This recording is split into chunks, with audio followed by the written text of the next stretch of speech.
Assalamualaikum warahmatullahi wabarakatuh. Saya Mariatul Kistia Wasila, Prodi Pendidikan Bahasa dan Sastra Indonesia, Fakultas Ilmu Sosial dan Humaniora IKI Budi Utomo Malang. Di sini saya sebagai moderator kelompok kami, dan di sini kami satu kelompoknya itu ada 4 orang, yaitu ada saya sendiri Mariatul Kistia Wasila, terus ada Mbak Siti Nur Komaria, terus ada Mbak Fadilah, dan ada juga Mbak Khadijah Rahma Alif. Dan di sini kami akan memenuhi tugas sintaksis bahasa Indonesia, dan dosen kami itu menjelaskan bahwa frasa berdasarkan distribusi unsurnya itu ada 2, yaitu frasa endosentris dan frasa eksosentris. Dan di sini kelompok kami akan menjelaskan lebih detailnya tentang frasa endosentris. Dan apa sih frasa endosentris? Frasa endosentris ini sendiri adalah frasa yang mempunyai distribusi yang sama dengan unsurnya, baik semua maupun salah satu unsurnya. Unsur-unsur tersebut berkedudukan setara dengan maknanya, mengacu pada referensi yang sama menurut Ramlan 1987. Dan di dalam frasa endosentris ini ada 3 bagian, yaitu frasa endosentris apositif, ada frasa endosentris atributif, terus frasa endosentris koordinatif.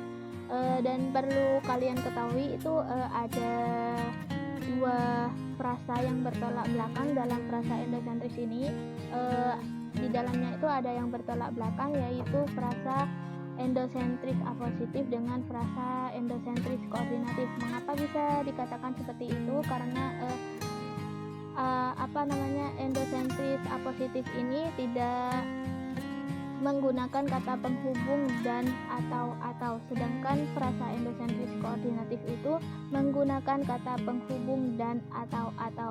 Dan biar kalian lebih mendalami atau lebih mempelajarinya, bisa dijelaskan dengan saya Khadijah Rahma Alif akan menjelaskan tentang frasa endosentris koordinatif. Selamat mendengarkan. Frasa endosentris koordinatif adalah frasa yang intinya mempunyai referensi yang berbeda-beda. Frasa ini terdiri atas unsur-unsur yang setara, dan kesetaraannya terlihat dari kemungkinan unsur-unsur tersebut itu dihubungkan oleh kata sambung dan atau.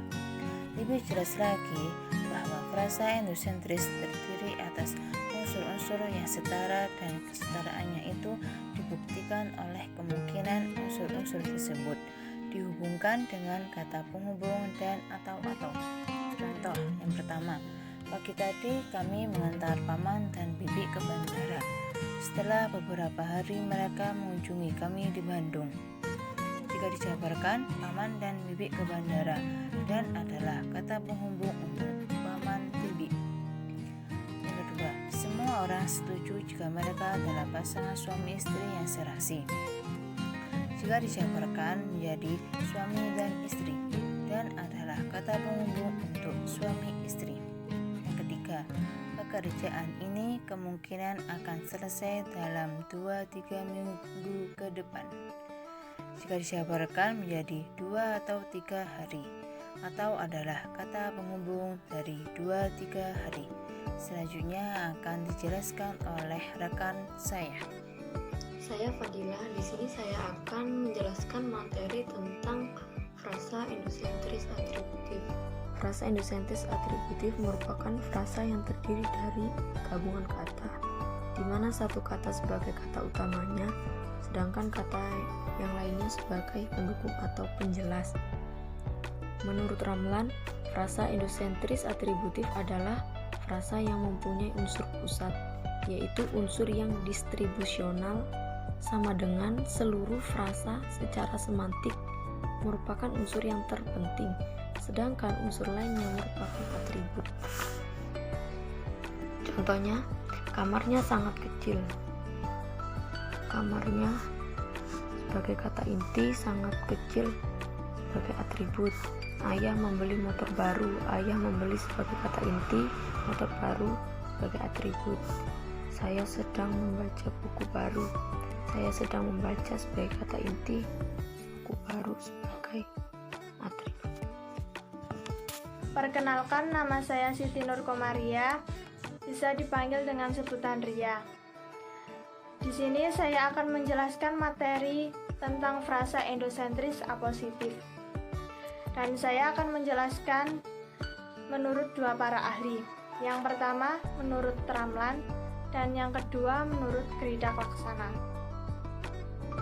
Sebelumnya, frasa endosentris apositif ini bertolak belakang dengan frasa endosentris koordinatif yang sudah dijelaskan oleh rekan saya sebelumnya. Yang pertama menurut Ramlan, frasa endosentris apositif unsur-unsur yang tidak dapat dihubungkan dengan kata penghubung dan atau serta unsur yang lainnya. Misalnya, Ahmad anak Pak Sastro sedang belajar. Nah, di sini pada contoh ini Ahmad merupakan unsur pusat dan anak Pak Sastro merupakan unsur aposisi. Menurut Gridak Laksana, bahwa frasa endosentris apositif ini mempunyai unsur-unsur. Yang pertama, dihubungkan dengan konjungsi yang kedua, hanya dirangkai oleh tanda koma, yang ketiga, dipisahkan dengan tanda pisah, dan diikuti ungkapan pengukuhan atau perbaikan. Contohnya, istrimu sekarang kurus, mungkin lebih baik langsing. Nah, di sini yang merupakan unsur perbaikan yaitu kata kurus dan kata langsing yang sudah saya tebali. Mungkin di sini kata kurus kurang baik atau akan menyinggung perasaan orang lain dan maka diganti menjadi kata langsing. Sekian penjelasan dari saya, mohon maaf jika ada salah kata. Terima kasih. Sorry, it's DJ.